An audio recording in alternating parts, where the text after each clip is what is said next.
Thrive Guys, episode 11, Screen Time.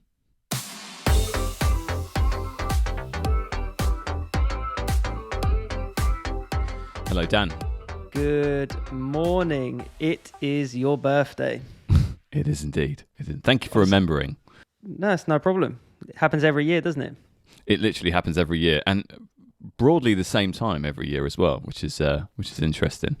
I've actually got your birthday as a calendar appointment in my phone for every wow, year. I'm at that echelon of friend now. That's Yeah.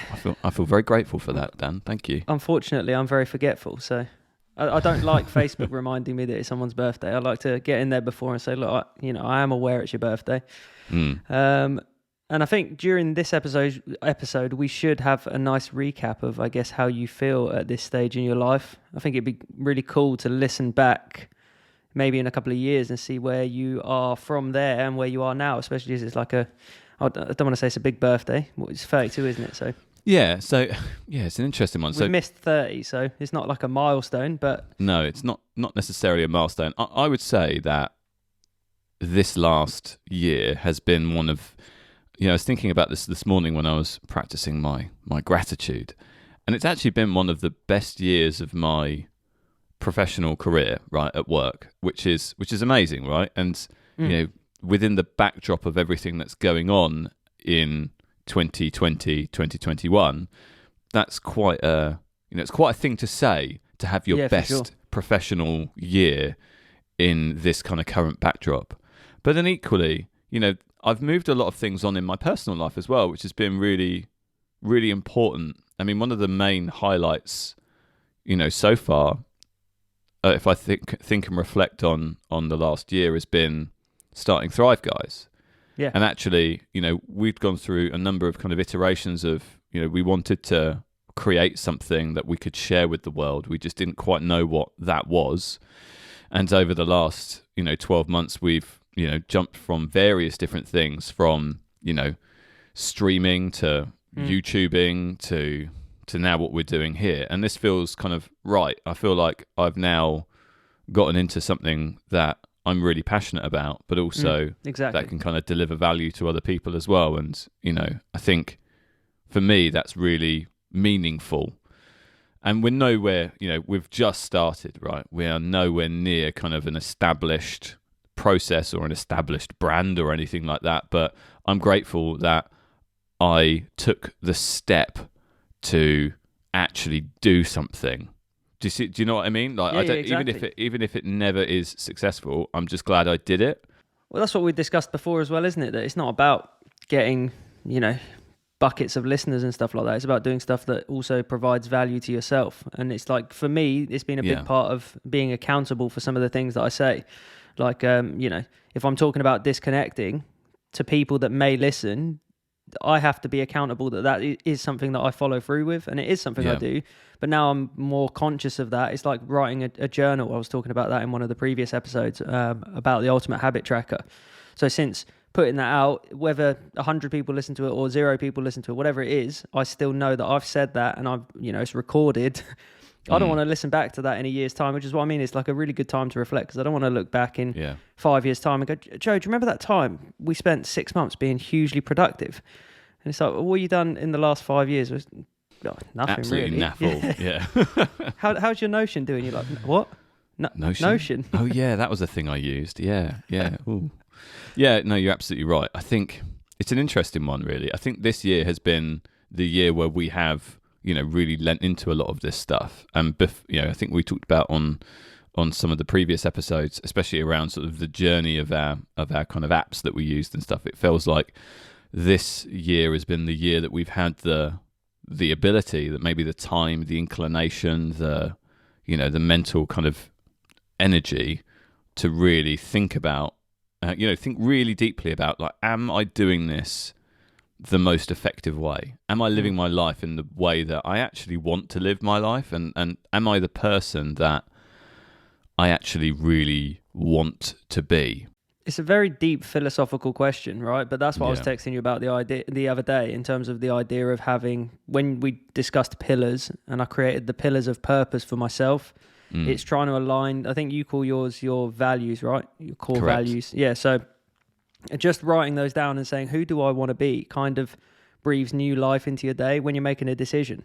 If someone winds you up, say for example you're driving and someone pulls out on you, do you start raising your fist and saying, oh, I can't believe you pulled out on me, or do you think back to your pillars of purpose or whatever you've called it, your values, and just think, one of my values is I want to be patient.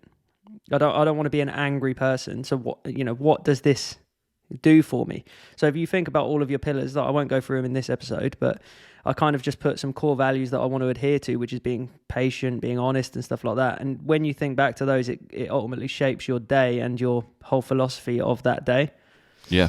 I think you would enjoy reading a lot of the books that I've been reading on Stoicism, because it is all about, operating in line with your values and not at odds with them. And, taking the time to think about each reaction and how your reaction needs to align with your core principles or values or pillars or whatever you want to call them. And, do that whilst also realizing that some things are just outside of your control, and to not spend mental energy on those things that are outside of your control. And they're both equally hard, but I think personally, from the reading that I've done, that's the way to live a good life and live a happy life and live a stress-free life. I mean, I essentially had an epiphany, right? And I use that word with confidence because I was lying there the other night and I just literally thought, you know what? I think it's time to start. Maybe it sounds a bit dramatic, but it's time to start living as opposed to just existing. Because I kind of sat there and I tried to reflect on what I've done over the years, and I've had multiple achievements. I've done multiple different iterations of things. As you were just talking about, we've had iterations of this, and I've never stopped to reflect. And I just kind of thought, like, maybe I need to work out who I want to be as a person, and then align all of my decisions around that to then actually start living as the person I want to be, not just who I show to the world, kind of thing. Because they always say that you've got your own personal self, and then you've got the self that you project to the world and all this sort of stuff. But I just, I didn't really think about my core values. I just kind of accept inputs and do things with it. That's it. Yeah. So, yeah. And I think when you do that, you let your chimp brain run your life, because that's the path of least resistance, right? That's the most powerful part of your brain, is the chimp brain. And there's you've caught me on the hop here, but I'll put the link to the book in the show notes. It's called The Chimp Paradox. Can't remember who wrote it, Professor Stevens, I think. And that's a really great book to help you kind of realize what you're doing in terms of, okay, I know I'm very conscious now of my chimp brain reacting to a thing like a bad email or, someone who's not very nice about your podcast or whatever it might be. And your initial reaction is your chimp brain, which is like your instinctual, not prehistoric, but words to that effect brain reacting. And you've got to then rein in that reaction with your logical kind of human brain. And we should, these are all great ideas for future discussions, I think. Yeah, for sure. And I think that we got real deep in the first 8 minutes of this. This is quote unquote podcast. Preamble. Which is meant to be. This episode is going to be a shorter episode today because, as Dan said, it's my birthday, and one of the things that we talked about in episode 2 about disconnecting is making sure that you have you set yourself time for yourself. And so we agreed today that actually I'm really passionate about talking about things like this. However, I need to balance that with having social time and enjoying my birthday. So we're going to have a slightly shorter episode today. But I was keen to, I saw a couple of the notes that you had in the show notes. And before we get to Win of the Week, I was quite keen to go through a couple of them. I've got some stuff to share as well, just in terms of follow-up, I guess you could say, on some of the previous things that we've talked about. So for sure, yeah. So why don't you go first with the with your voyage out into the world? Oh, yeah. I went to a site that was maybe like 2 hours away from me. It was a 4-hour round trip. But I don't know, I've written it on my little preamble list here because it was strangely therapeutic, because we've been stuck at home for like a year. You've done small trips, or you go to the shops every now and then, but I had a purpose. I had to go to a site. And yeah, I don't know, I whacked on a couple of podcasts. I switched between music. I just let maps guide me. And I came back on the Thursday, whatever day it was, and just felt strangely refreshed just by having gone out and done something different. So yeah. I suppose once lockdowns ended properly, and maybe by the time this episode is released, it's done, it's something worth, bearing in mind, that maybe even like a long drive could, change your mindset. Change of pace and a change of scenery. They say that a change of scenery kind of sparks novelty, and novelty sparks enhanced productivity. That's why people enjoy going to work in coffee shops, to kind of clear their head and to get into an environment that's different to their current environment. And that's been really hard to do in the last 12 months. But, whenever I used to go and plan something out in terms of, if it was planning out a campaign, or if I needed to do like a mind map or something like that, I would be really bad at doing that at home, but I would be really good at doing that in the coffee shop, around the corner from me or something like that, So I would purposefully go somewhere else that wasn't an office and wasn't my home office, and I would go sit somewhere where I couldn't, veg out. I had to sit there and do some work, and that was a good use of time, and that novelty kind of sparked that inertia to act and to do things. And so, it's something that we've all been missing, and something that I'm very excited to get back to, when we can. No, for definite. I have something to share. I am slightly further along in my quest for the perfect night's sleep. So I think I mentioned this a couple of episodes ago, where I spent some money on a new mattress. Yeah, just a small amount of money. Just a small sum of money on a mattress. Well, my justification was that you spend, more than a third of your life in bed, and so you might as well have a nice time while you're doing it. That said, it was still an eye-watering amount of money, but actually, I've rationalised it, justified it in my brain, so it's fine now.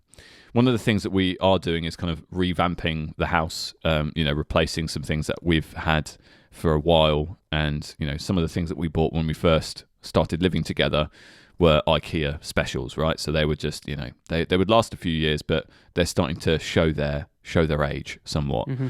And so we've purchased a new bed frame, and so the bed, when I put that up, will be complete, and then we'll put the new side tables up, and so then the bedroom, apart from the chest of drawers, will be complete.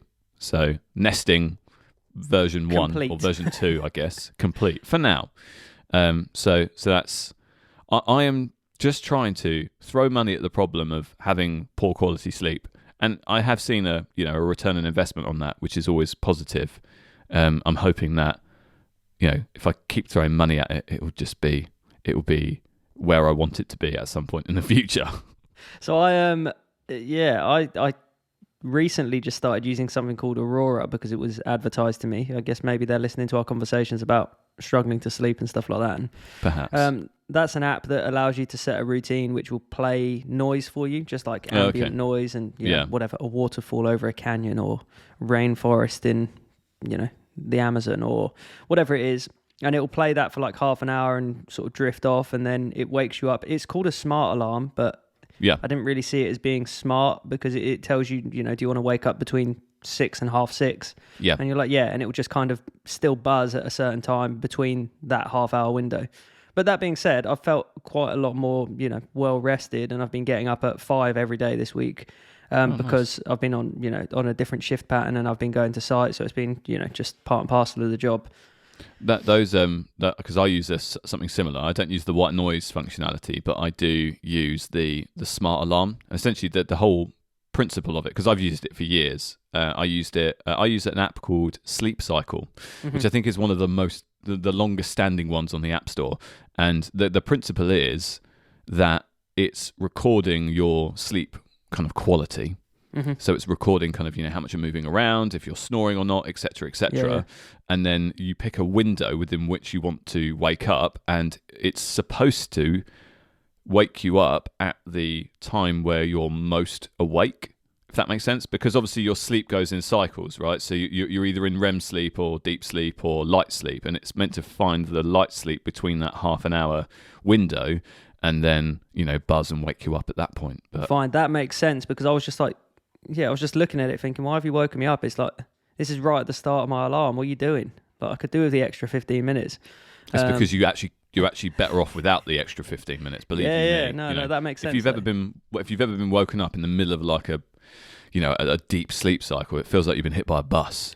And one of the things that I've just become used to is having my alarm on my watch and it waking me up when I'm basically awake, right? Oh, with the haptic feedback. Yeah. Yeah, that's nice. It is good. It's quite nice. And also I wake up before Kaylee does as well. So it's less abrasive for her. Yeah, I use the Soundbrenner for that, which is the metronome watch device. So it's just because it's completely separate from my Apple Watch, because I always leave that on charge overnight. So cool. Should we do Win of the Week? Yes, please. Win of the Week is our segment where we get to share something that's happened this week that we'd like to celebrate, just to make sure that we start our conversation on a positive note. Even though we've had 15 minutes of the real deep philosophical stuff, I feel like now we need to lighten it up a little bit. We need to keep it breezy. So, dear listener, if you would like to share your win of the week with us, we would be really interested to read your wins of the week. Tag us on your post on Twitter or Instagram at Thrive Guys Pod on both platforms, or just message us directly. We're really keen to hear how you've won this week and sort of share the love and all of that good stuff. So, Dan, why don't you start with your win of the week? So my win of the week is maintaining my journal. As I mentioned in our last episode, this has been a big step for me in terms of consistency and reflection. And I mean, that's kind of what led me to start off the podcast like that. It's been a big week for reflection. And I think just sticking to this has improved my mental health. I shared the same template with a friend of ours who seems to be getting a lot out of it as well. I shared my screen in the morning and said, look, this is how I use it, and this is the kind of stuff I put in it. Shared the link and said, this is how you duplicate, and have a look. Is that friend of the show, David Bogner? Correct, yeah. I didn't want to name drop him at this point, but... Well, here he is. David, you're part of this now. Bleep him out aggressively. Bleep his name out in full volume. I will do. He did say that he was getting value out of that, actually, when I spoke to him offline.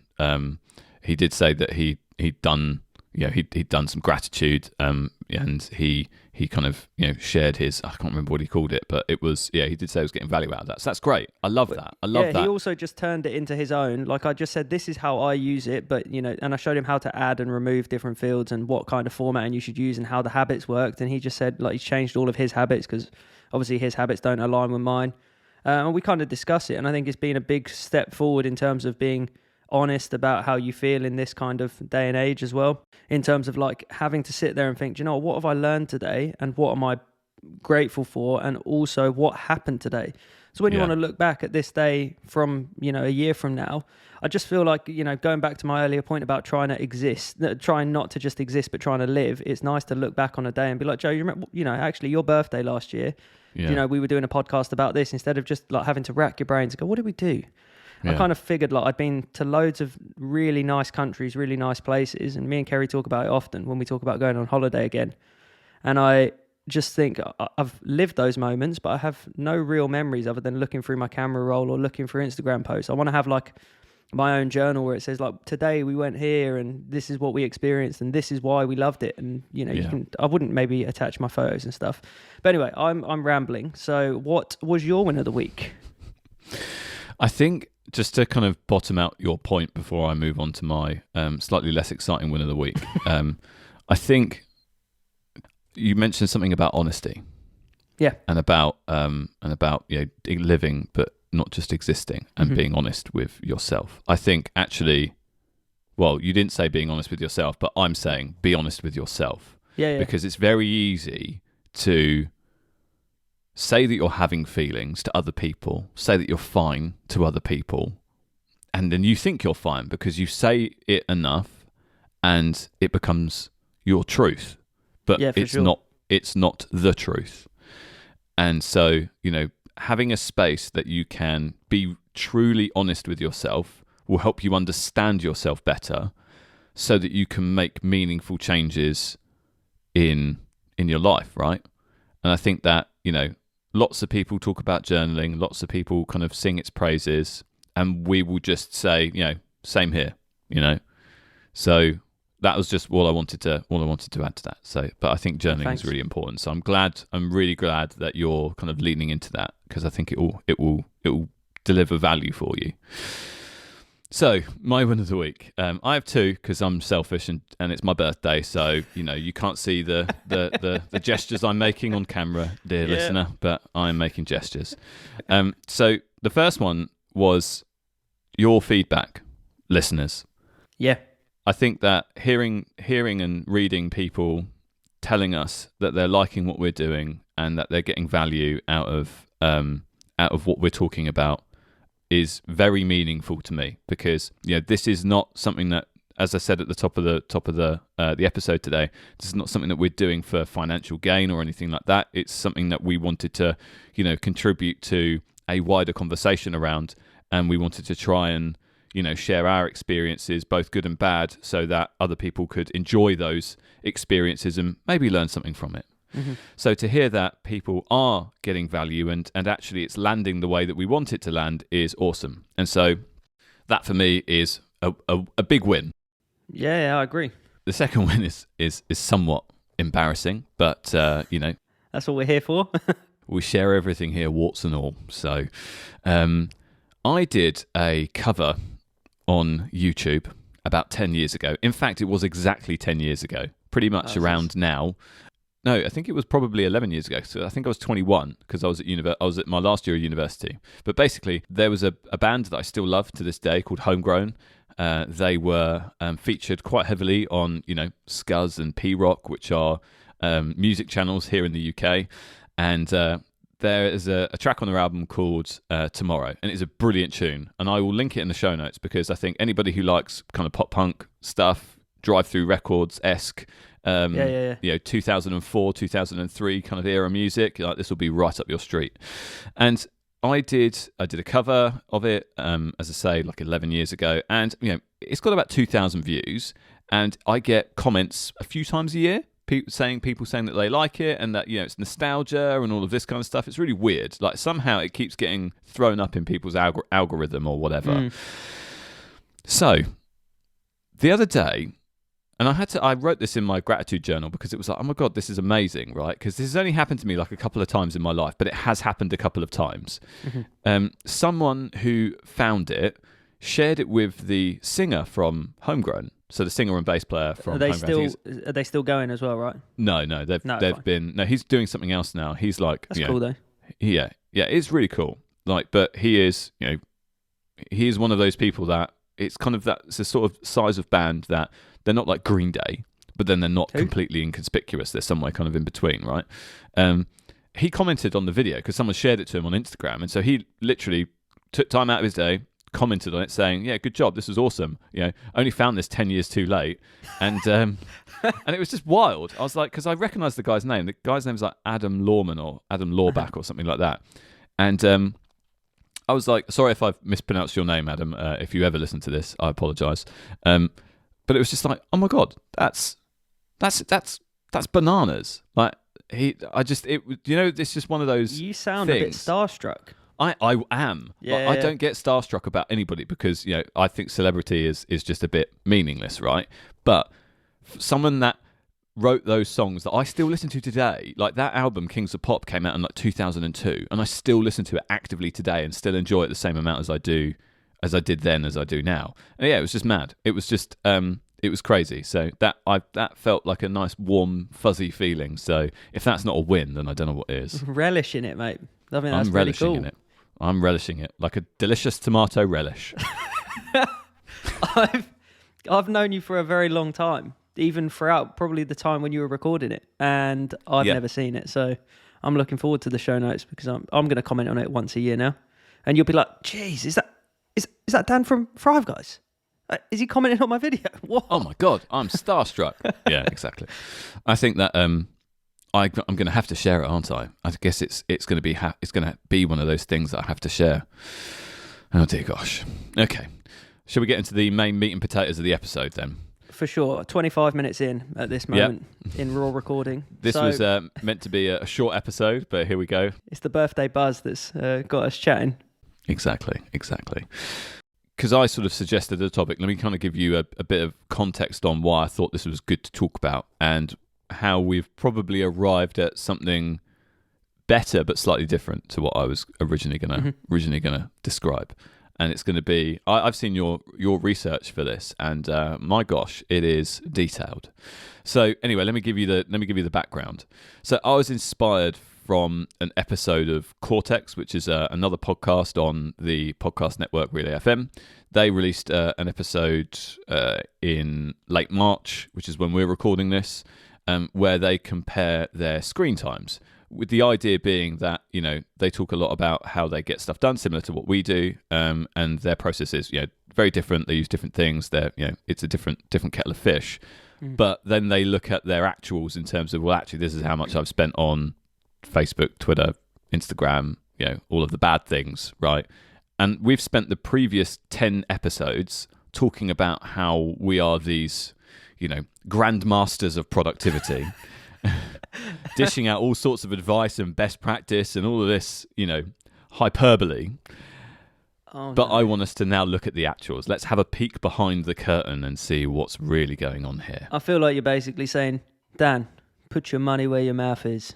Pretty much, yeah. You know. And I'm here for it, I guess. I haven't actually looked at mine. I did at the beginning of the week, but I haven't looked at it since. So I'm curious more than anything. Yeah. Because I'm interested to see how we compare, but also how much dead time we may have to, you know, we have available, essentially. Because I think social media is one of those things that is just dead time. But anyway, Dan, you've seemingly done quite a significant amount of research on the topic of screen time generally. So, you know, why don't you set the scene on the whole screen time thing? Why it's important for people to understand in detail, okay, how much time am I spending on my phone and what am I spending it on? Like, you know, take us through that and then we can look at our horrific secrets. Yes. Does that sound good? Yeah. I'm just going to start very quickly by offering a light statement, right? Which is that the average adult spends about 3.5 hours a day using the internet on their phones. But this is according to a 2019 study from the analytics company Zenith. Okay. And the reason I've used that as a statement is because throughout the pandemic, you're going to see percentages increase tenfold. You know, what? So they're going to spend 30 hours a day. Sorry, the maths was all wrong there, and I'm glad you called me out on it.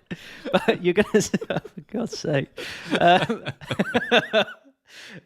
So no, in the pandemic, you're going to see people's phone use go up because they're not traveling, they're not walking to work, they're just sat at home, potentially on the sofa.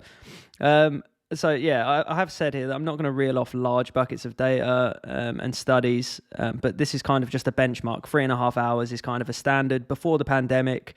That's per day, according to a study, right? For me, when I say that out loud, sounds bonkers. That, you know, you're up and about throughout the day, and that's on your phone, right? That's not your laptop screen. That's just phones individually. 3.5 hours a day sounds like a lot, but actually I think that we would be surprised, because I think looking at our usage, just to kind of, you know, just to kind of give a bit of a foreshadowing for later, we are probably lighter users of our phones than maybe some other people, you know, especially people who are maybe in the generation after us who have you know, always had phones like this. And are a little bit more in on social media and stuff. I know, for example, that I've got a friend of mine who is, I think he's 25, and his screen time is like 4 or 5 hours a day, easy. And it always surprised me. And he's like, yeah, it's just something that I do. Yeah, I'm on my phone a lot. And it's like, okay, well, fair just enough. Think about it. What do you do on your phone now, right? So I guess the question is, what don't you do on your phone now? Because, I mean, maybe it's not fair just to say it's social media. Like, people do their finances on their phone. They've got their bank accounts on their phone. Some people do social media for a job. So, you know, if you pick them up and said, right, what's your screen time? They could have 6 hours on Facebook, but that's part of their working day, right? Yeah, that's true. People use their phones for crypto. They use their phone for stocks tracking. I mean, the biggest problem I found is, like, do you ever sit there after like a really long day, you're tired after work from staring at your, you know, your 27-inch monitor or whatever you've got at the moment for 8 hours. You get to the sofa and you think, oh, it's time to unwind, and you sit down, and then within a minute you realise you're kind of scrolling through your phone doing nothing, or you put the TV on, another screen. I think the TV is fine. Don't attack my TV. And you're far enough away that it might not cause damage, right? Well, and you're not hunched over your TV. Like when you're holding your phone, like I come on to this in terms of the negative impacts about, physical strains and stuff like that. But when you're watching TV, you're kind of relaxed on the sofa. Your posture might not be great, but you're not ultimately hunched over. I'm not saying that people are holding their phone like Quasimodo, but if you see people walking or sat at their desk, they're kind of, the phone's down here. You're not bringing the phone to your face. The phone's down on, not even, not your lap, but it's kind of halfway between. Yeah. And you're looking down and you just think about the pain on your, your upper neck and your lower back and stuff like that. Whereas on the sofa, you could, plank and just lie flat on the sofa and watch the TV. It's my standard posture, just plank. Yeah, exactly. You have a sofa for you and a sofa for Kaylee just for that purpose. Pretty much. Yeah, exactly. That is basically our house setup. I have the sofa, which is slightly longer because I'm quite a bit taller than Kaylee. But we lay right flat on our back and just watch the telly. It's brilliant. I think scrolling, I don't know. I think watching TV, there's value in it because you're being entertained and you're watching sometimes a story, or you may be learning something by watching a documentary or whatever. I just have a real problem with, mindless scrolling on, I'm going to attack social media again because I just think it's the root of all problems and the root of all evil. But it's just, you're just being advertised to like consistently. And it feels, to me anyway, it just feels, I get limited value from it. I really don't actually get any value from it, but I know it's like a necessary evil essentially. And the more time that you can spend away from it, the better. But equally, you might be watching telly and then you're only half watching it because you're just looking at your phone. And it's like, what am I actually doing? Why am I trying to bombard my brain with multiple pieces of stimuli? Because then you're just fried at the end of the day. It's almost like an addiction, right? And the kind of first step with an addiction is to acknowledge it, is to actually be like, right, I use my phone too much, which is why this episode was a bit of an eye-opener and why I've done quite a lot of research, because I thought some of my, my issues could be attributed to this in terms of, I do have neck pain sometimes, and I'm thinking, is it because I spent time on my phone? I mean, as we discussed in episode 2 in terms of disconnecting, I'm pretty good at disconnecting, but part of getting away from your screen is be intentional with your phone and also be intentional with your breaks. Like, don't just pick up your phone for the sake of it, because that's what happens. I think the iPhone or Apple actually tell you how many times you pick up your phone as well. And I noticed that when I started, I'll go onto the app, so I use later, but I noticed once I started using the app, I would still sometimes just pick it up and then go, what have I done this for? I literally have nothing on there. I haven't been notified of something. I just put it back down and crack on with my work. But it is, you hit the nail on the head. It is a reflex. I have my phone next to me on the desk and I'll be typing away doing work, and I'll just occasionally pick up, look, nothing there, put it back down again. So strange. It is strange. It's really, when you really think about it, it's just like, what? Like, why am I doing this? It's a little scary. I sound like a really old man. I'm aware of that, right? So, it's scary. Oh, look, the phone is controlling you. But the viewers can't see you with your tinfoil hat as well. I know, right? But it is when you think about it, it's a little bit disconcerting. But anyway.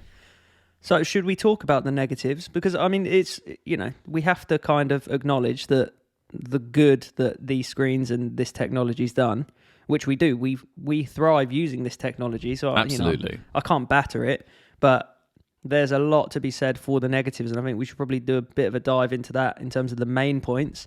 Yeah, let's jump into it. The ones I've come across, because we consume so much content from our digital screens that it is really easy to forget the negative side effects because you just kind of absorb. So the main points I've got here are, physical strain to your eyes. It not only strains your eyes, I read that it actually dries them out, which can lead to to blurred vision. Wow. I've had that. Yeah. And it only worsens by using your phone. And what do? You look up WebMD and say, I've got dry eyes. And you're completing the cycle. The other main point is the physical strain on your body.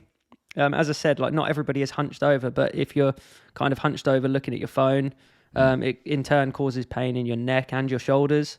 So I don't know if you're listening to this, maybe you can kind of feel your shoulders and your neck, and you might just attribute it to a bad night's sleep, but then you realise you're looking down at your phone, and that could be part of the cause. The 10 people who listen to this have now just all sat up straight because you've said that they're hunched over. They're all just like, oh, not me. Up straight. The next point, this might directly lead to you, Joe. Sleep deprivation. So the blue light emitted from digital screens actually interfere with the production on the sleep hormone, which is called melatonin in your body. Melatonin, thank you. Bring that up.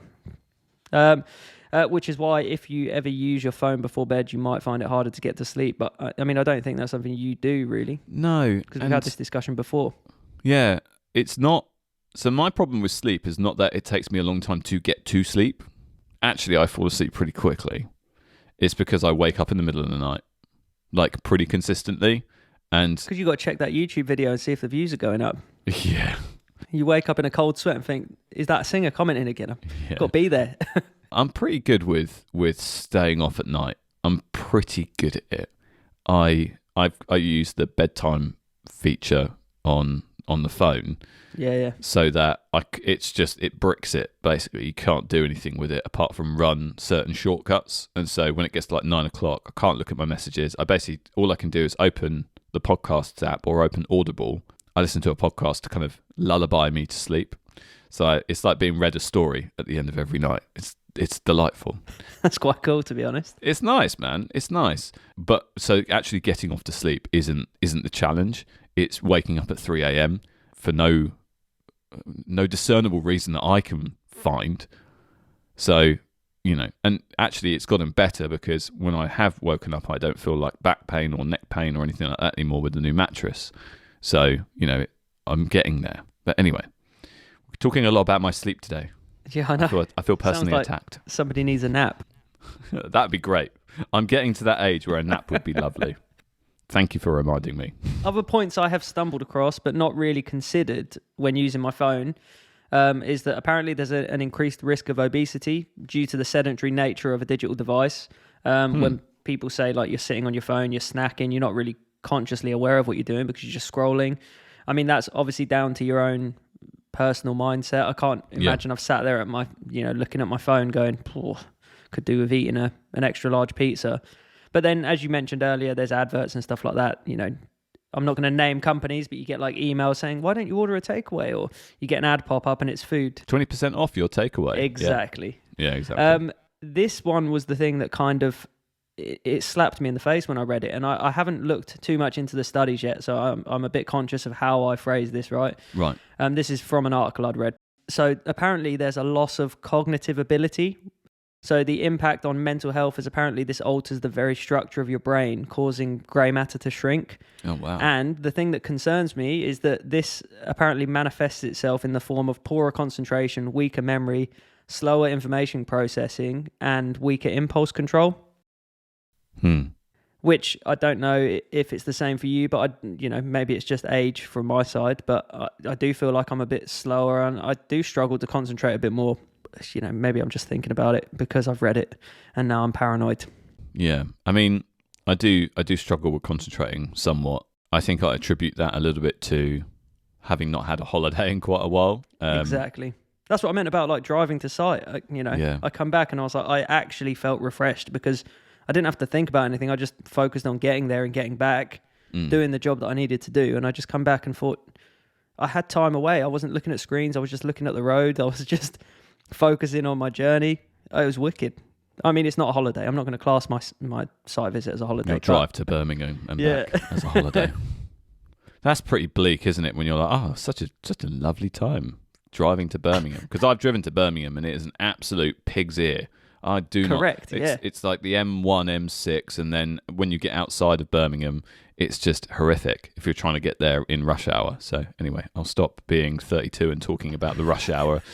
And so you've mentioned here that socializing is a point. So tell me a little bit more about that.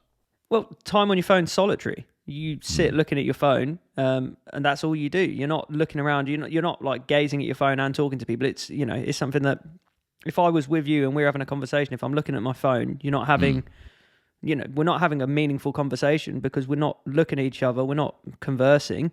We're just staring at screens and kind of waffling in and out and going, oh yeah. True. It makes people feel like you're not having a real connection.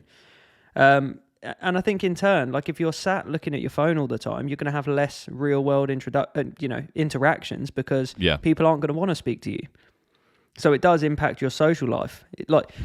I mean, I'm trying to think back to when we were like actually going out, like, you know, when we were climbing, we weren't using phones and stuff. So that was a big point for us to actually spend time with each other and talk about how our weeks were, how our days were. Yeah. You imagine if we were on, you know, doing climbing and, you know, looking at our phone as well. Because you have those friends, right? That they're there, but they're not there. And it's a little, I've always thought, that's damn rude.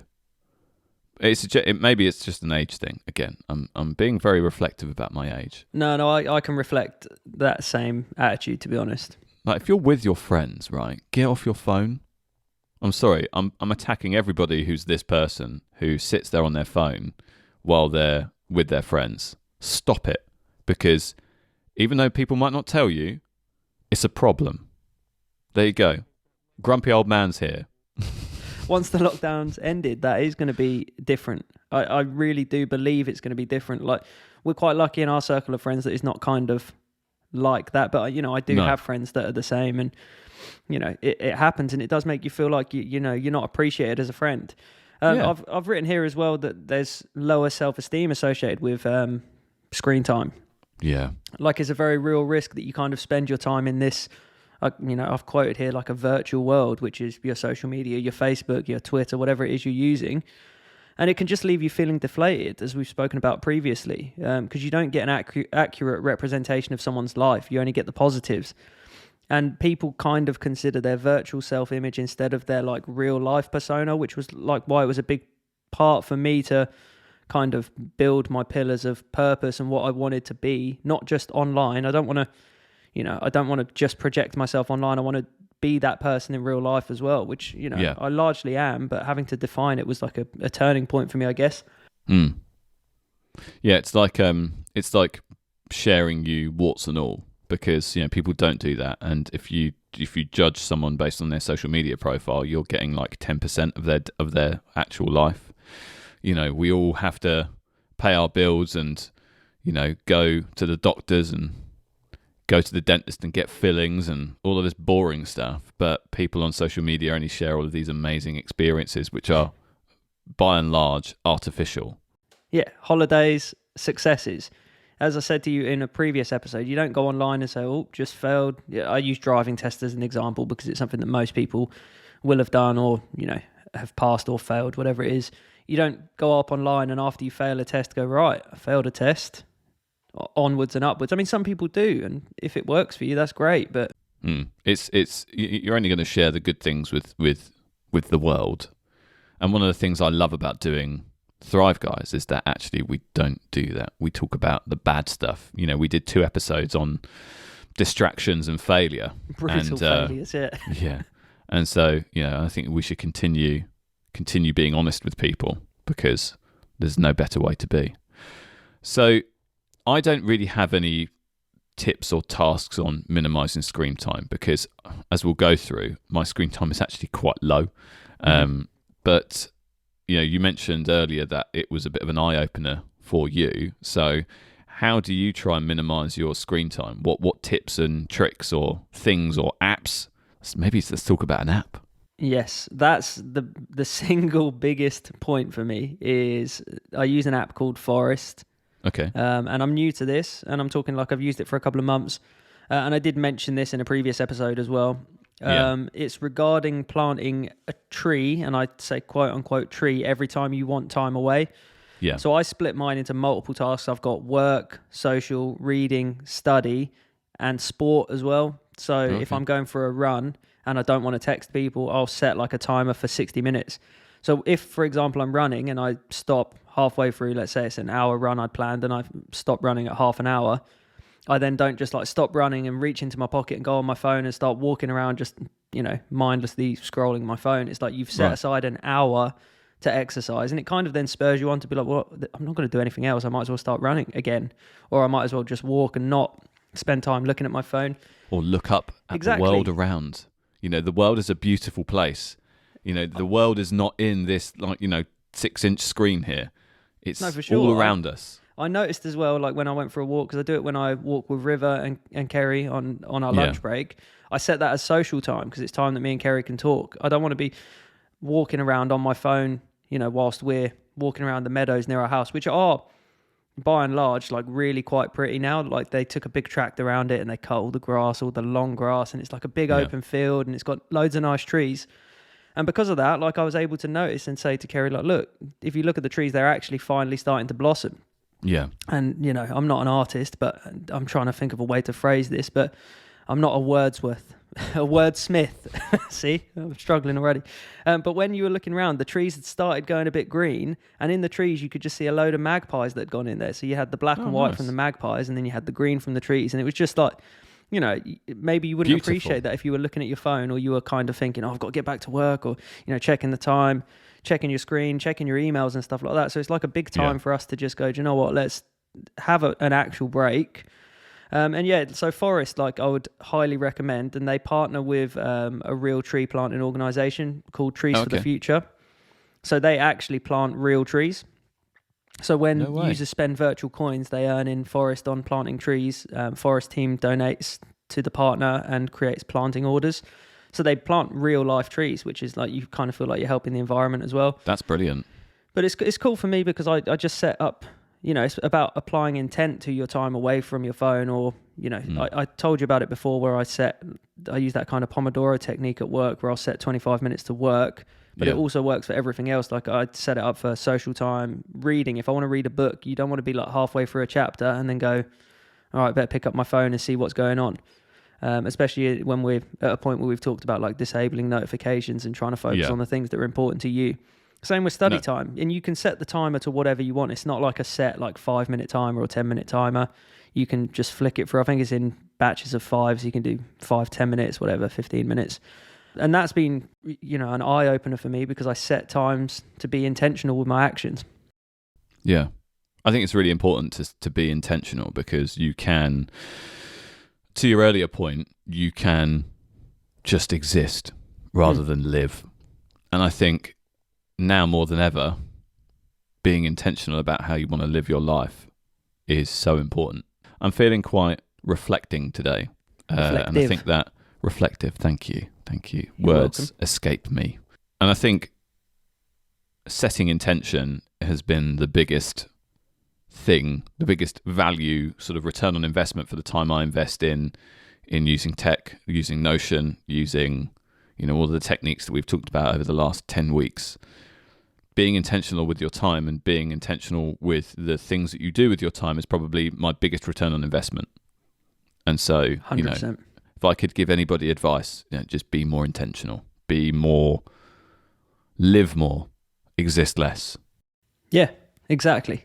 I think that should be our new slogan. Live more, exist less. Sounds very robotic, but I'm here for it. So in terms of the kind of meat and potatoes of this, and, you know, I say the meat and potatoes, this is actually, you know, we're 50 minutes into the recording now. We've been speaking for almost an hour. And I think that actually, you know, we've built something more than just screen time, which is great. I think actually we've had a very good, meaningful conversation. What I wanted to do is take a look at your screen time first. So you just use screen time on your iPhone. And so let's have a look at it. Let's kind of describe what we can see, you know, and let's then look at my iPhone, and then let's look at my Mac, because my Mac's quite interesting given that that's my main work machine. Yeah. So, I mean, I'm going to do something very interesting for the listeners, and I'm going to do this live so we can scroll through the data. I did put a screenshot under the big reveal for our screen time, but it's not reflective. I figured let's just do it live. I'm going to get my phone out. I'm going to unlock it. Okay. And we'll go through it. So the screenshot that you've sent me is now out of date data. Is that what we're saying? Because your daily average was 3 hours and 18 minutes, which is 8% down from last week. So last week was a bigger phone week than this week. So where are you at now then? Talk me through it. 2 hours and 58 minutes. Oh. But I can justify that, all of it, because yesterday I used my phone for 4 hours and 12 minutes. And do you know what 2 hours and 26 minutes of that was? I'm going to have a guess. Google Maps. Correct. So the next on that is my highest use was Instagram for 35 minutes. Right, that's my next highest in categories, right? And that is a big wind up for me because my phone's not open. It's presented to my CarPlay in the car, and I'm just driving. So, Yeah, this is what I don't understand, because the same thing happens to me as well, and I think it's because basically, this was a one and done for Apple. They went, oh, we'll just do this, because they were getting some pressure a couple of years ago about people being on their phone too much. And so they were like, oh, look, we've got this feature. And then they've just gone, we'll just leave it. Because when you're using screen time with CarPlay, you're not looking at your screen. Well, you're not. You're driving. The whole point of CarPlay is that you're not using your phone while you're driving, but it shows up in screen time. So I remember last weekend, I had an hour and a half on the music app. And I was like, what? An hour and a half on the music app? That doesn't make any sense. And then when I actually looked at it, the time that it was reporting was when I was driving, and I didn't have maps on. I just had the music app open, because it's like, well, I'm going to have something on the screen, so I might as well have what I'm listening to. And it's just it just makes the data so much less meaningful, right? But it's a blunt instrument, but we'll use it, right? So you're saying that it was 2 hours and... No, so let me just do this again, right? I've switched it to week view, right? This was in day that view, would be so I don't want to go through more. Yeah, I don't want to go through day by day. So let's just look at this week. So my week overall is 21% down from last week, which was 3 hours and 45 minutes. So, and a lot of that is actually Instagram last week, but let's look at this week. So this week, 5 hours is Google Maps. Right. So let's just scratch that out then. That doesn't count. Okay. So next on my list is Instagram, 2 hours. Right. WhatsApp, 1 hour, 40 minutes. Facebook Messenger, an hour and 20 minutes. But I'm aware of why Facebook Messenger is an hour and 20 minutes, because I was doing all of my communications with a publisher about a track I was doing via Facebook Messenger, because it was a group message with a couple of them. Right. Safari, an hour and 9 minutes, and Spotify, 1 hour. Anything below that, like Notion on my phone is 22 minutes. And the reason for that is because I do pretty much nothing with Notion on my phone. I've got Forest on there, which is 20 minutes, but the reason for that is because I have a shortcut on my phone screen, on my home screen, which I have two options. One is social and one is work. So I just tap the button and it sets up a 25-minute work timer or a 25-minute social timer. Oh, okay. And that's kind of it. I don't really use it for much else. So when you use Forest, because when I used Forest, you had to have the app open in order for it to not die. So are you saying that the shortcut locks, so when you unlock the phone, it then sends you the notification saying your tree's about to die? Well, if your screen's open and on another app. So the way I do it is I'll hit my 25-minute timer in Forest. Yeah. And then I'll just hit lock and then put my phone down. Right, and if I pick up my phone and unlock it, it'll unlock on Forest and tell you how much time you've got left. So you still have like a tiny amount of leeway if you move between, that and another app. So yeah, 3 hours is my average for this week, and a lot of that has been taken up by Google Maps. But then if you look at the whole overall, this week I've spent 6 hours on, basically 7 hours on social, 2 hours on productivity and finance, and 5 hours on travel, which we kind of scratched out. So it's not great.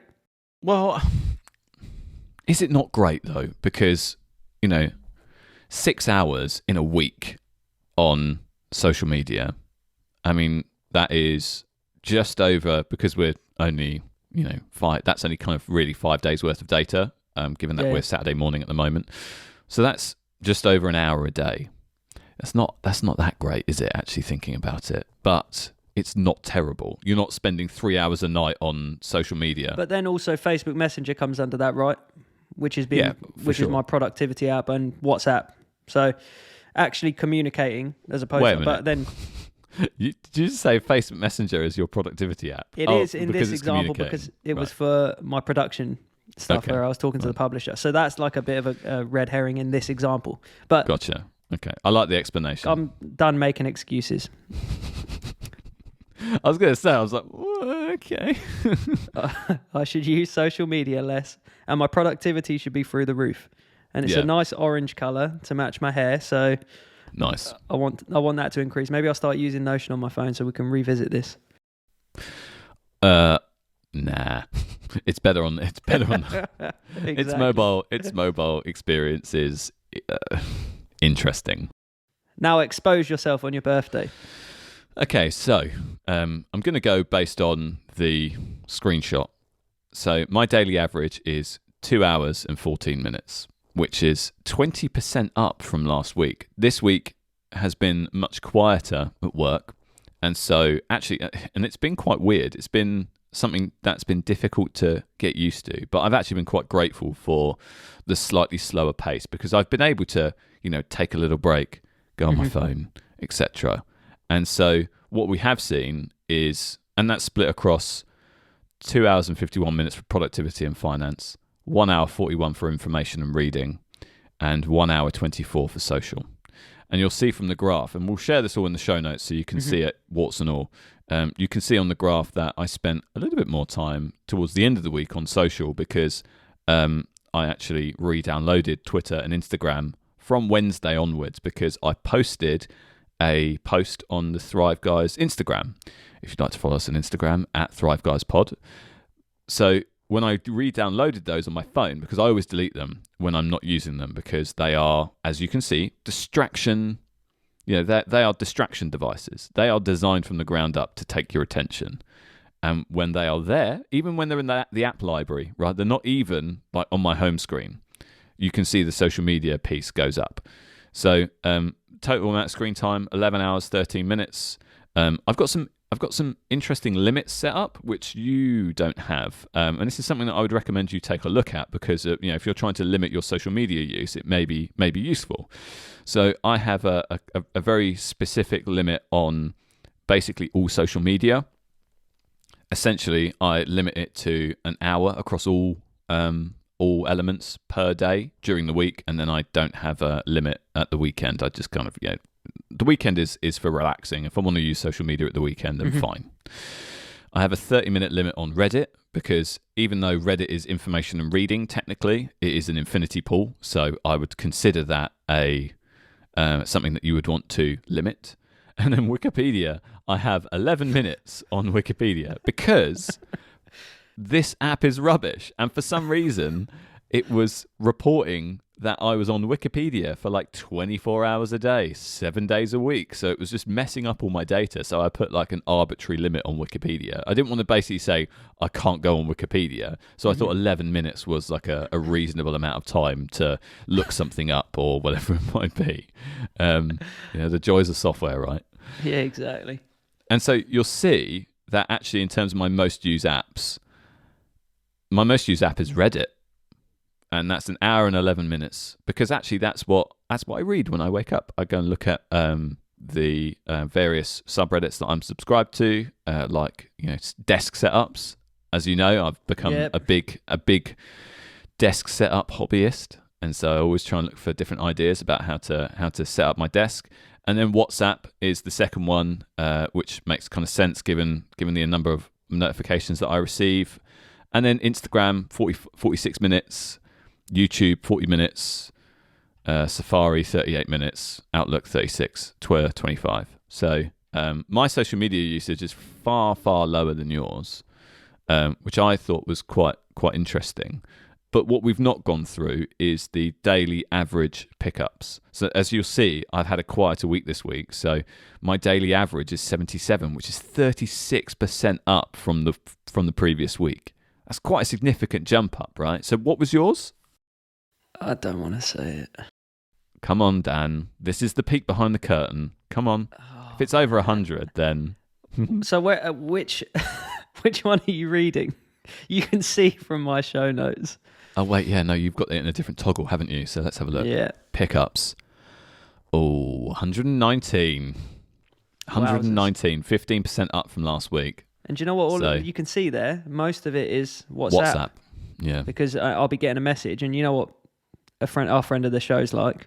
He'll send 15 messages to get 1 point across. So yeah, true. I hear it buzz, and then I go, oh, I'll check that later. I'll hear it buzz again. Oh, I'll check that later. And I pick it up 15 times for his one message. So oh my gosh.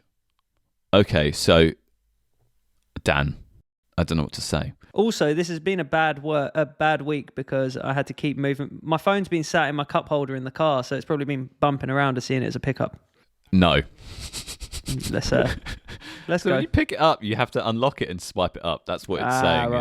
That's what that's what I've been doing. Yeah. So I don't think that happens in a cup Whilst holder. driving, so. Yeah. But your total number of pickups was 830.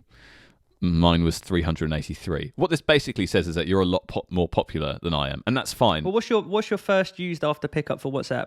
It's WhatsApp. It's 101 for WhatsApp, and then Outlook is 28. Yeah, see, I got 200, and then my messages is 70.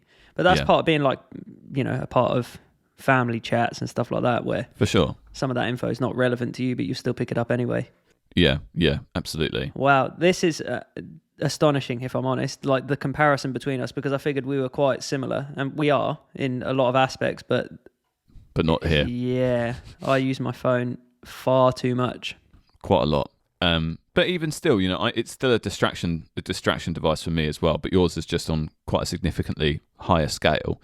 So what about your notifications? That's not something that you've shared. Daily average, what's yours? 139. Mine's 196, but that's down 23% from last week. So WhatsApp is 516. Yeah, mine's 385. Yeah. And then messages is the next one, 67, which is basically you. Yeah, so this is what I was saying as well, is that Messenger for me is 148 because I liaise with most my audio clients on Facebook Messenger because we normally, I say we meet on forums, you know what I mean? We, part of the same Facebook groups and stuff, and that's how we talk. So that kind of doesn't shock me, but yeah. And then after that, streaks and mail for me.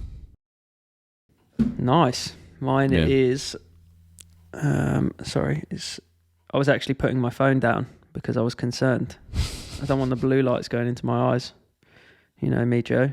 Putting my phone down more often. Mine's calendar. Instagram's near the bottom. Calendar. Makes sense. I put everything in calendar. And for some reason, my Ring doorbell.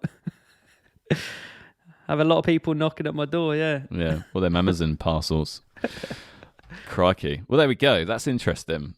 So I think that we've learnt a lot about each other today, and I think we've learnt that I think you need to maybe tame some of your WhatsApp groups, maybe mute some of them, maybe a good idea. That is the point. I don't mute any of them. Yeah, so I've got a lot of them that are muted, so that's not including my muted ones. Because so, to give you some context as well, I'm part of a Dank memes group.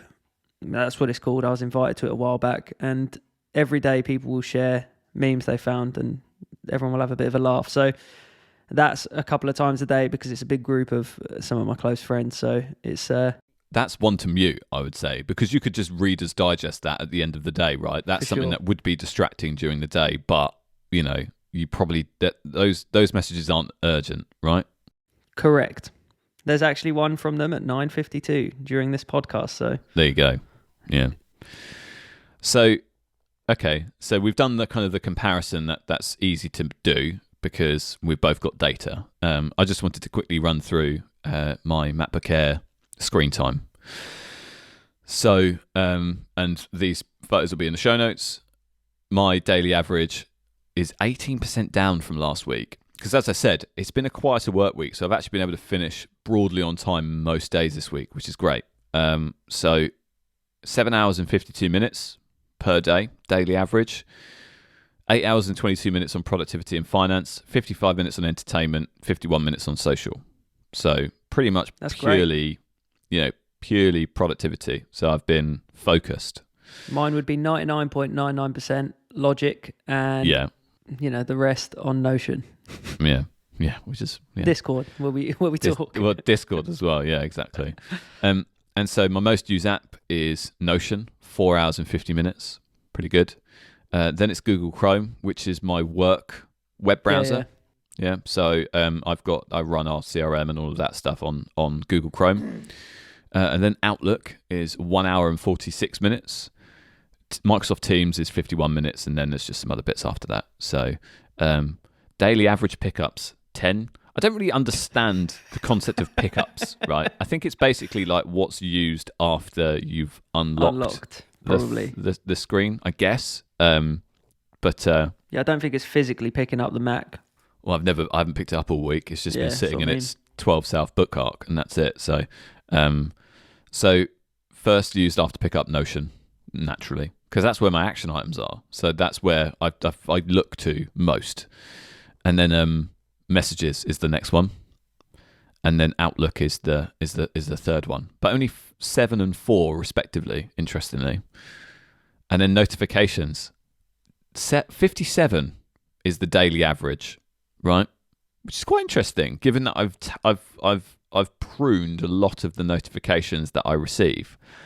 Now, the top 3 are calendar, which is I think is a completely reasonable notification to have, because it tells you that there's something about to happen that you need to be on. Messages is the second one, 47, which I think actually lines up with my phone, to be fair. So that's you basically trying to distract me. And I think that messages is a perfectly reasonable notification to have switched on. And then third is toggle. So toggle will remind me when I'm not running a timer. When the app is open, it will say, hey, don't forget to run a timer. And so clearly here, I've forgotten to run a timer 30 times. And I think actually what that is, it prompts you every 5 minutes. And I think what might have happened is I left toggle on when I put my Mac to sleep and it was still firing notifications. Yeah, possibly. So because 30 sounds like a lot, because I've tracked a fair amount of time this week. But yeah. So actually, I'm pretty happy with those stats on the MacBook. What I probably can see as room for improvement for me personally is making sure that I'm consistent with deleting Instagram and Twitter after I've posted a Thrive Guys post, or after I've posted something to Instagram or Twitter. I'd get rid of them basically. So I think that's probably my learning. I don't know whether you've taken anything away from today that you might change. I feel attacked by myself. I feel like, do you know what? Sometimes these things happen and you just kind of have to take it on the chin. But I'm genuinely shocked at how much I've used my phone. And I knew there was like the pickups thing, as I was talking about, earlier in the episode. I know I pick up my phone quite often, but I just feel like now's the time to start using Forest with more intent for me personally. I am pretty good at, I don't use my phone when I'm with people. I don't use my phone much in the evening, but throughout the day, I'm obviously just faffing when I'm opening my phone. So, I'm going to practice what I preach, which is apply more intent to my day in terms of using my phone. Yeah, it's painful. I mean, obviously, even ignoring the Google Maps piece of it, which, attributed to most of my screen time, but there's just a lot of time, put into social media. Like I post every couple of days. That's kind of it. But you're spending more time consuming than you are creating, exactly. Right? That's a fair comment. And I think that's probably the same for a lot of people, right? I know, for example, that's why I deleted them off my phone, because I was 100% consuming, 0% creating, and that just felt like a poor use of time, personally. Like I don't see my Facebook Messenger time dropping. Otherwise, that means the audio stuff is dropping as well. So I don't see that changing. WhatsApp, I am going to take your advice in terms of muting some of the chat so I don't get notified and just read it at the end of the day, because you're right, like it's not something I'd considered as like phone use time. Like I'll get a message come up and it will ping on my watch and I'll go, right, someone from that chat has said something. But I'm in a load of old like band group chats and stuff. Literally I just had one pop up now and it's like I could do with just turning that off for now. And you'll still keep up with them, right? That will still be, you're not going to lose touch with people, but it just means that you can get the time. You can just be more intentional with your time, because those notifications will distract you. And it's like it takes 23 minutes to get back into the flow of a task once you've been distracted. Mm-hmm. So much time.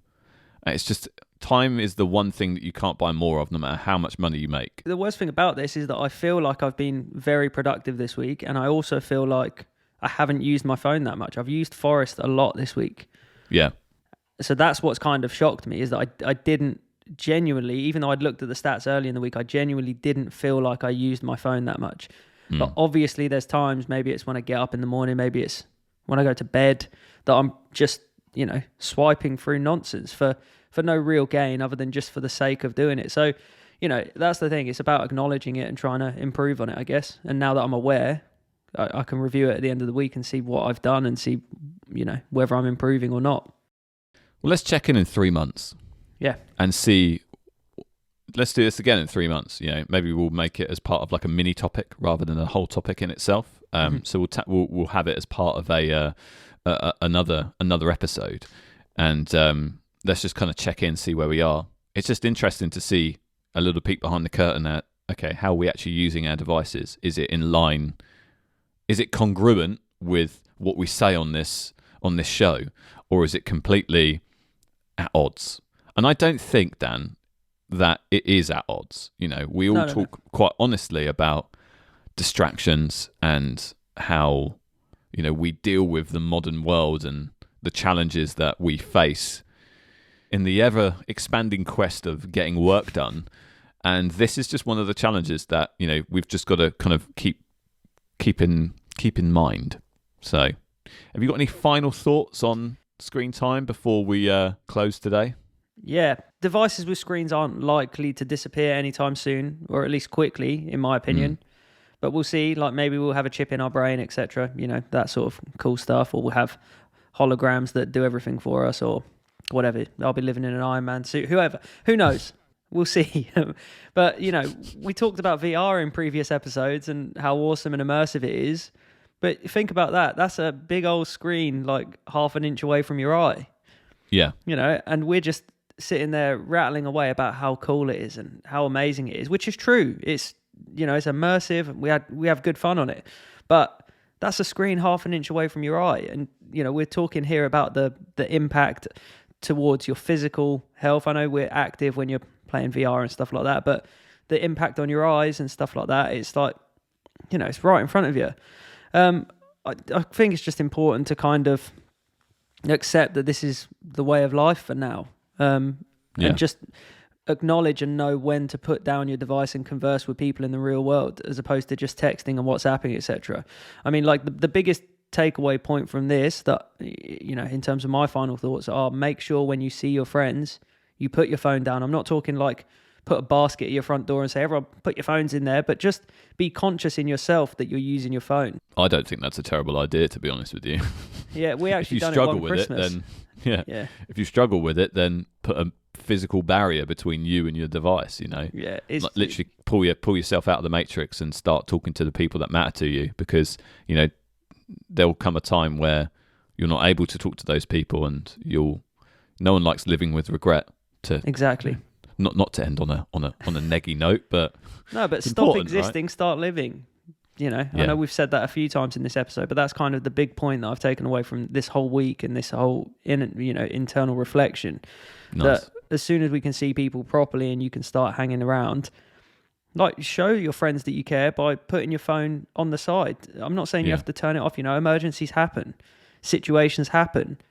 If I left my dog with someone, I would obviously have my phone on me in case something happened with the dog. I don't want to be like, leave me alone, I'm socializing, it's your problem. That's not the kind of person I am. But I can put my phone on the side. It doesn't have to be on do not disturb, but turn your notifications off and just leave it. Show your friends that you care about what they're saying, and actually try and listen and absorb. So like it. Well, I think that's all we've got time for this week. A nice short episode, Joe. A nice short episode, clocking in at an hour and 15 minutes. So there we go. We set our intention, but sometimes you've got to let the conversation flow. But it's been good talking today, and I've enjoyed what was seemingly quite a straightforward topic has expanded into something that is a lot more, philosophical. And so I think it's been a worthwhile discussion. So, Dan, it's been great. I'll speak to you next week. Thanks everybody for listening. If you enjoyed this episode, please consider subscribing to our show. And if you really, really liked it, please consider giving us a 5-star rating. That really helps us out, helps us grow our audience. So, only if you loved it, but if you did, then that'd be really good. If you'd like to hear more from Dan or myself, please follow us on Twitter at ThriveGuysPod. Otherwise, we'll see you next week. Say goodbye, Dan. Goodbye. Enjoy the rest of your day.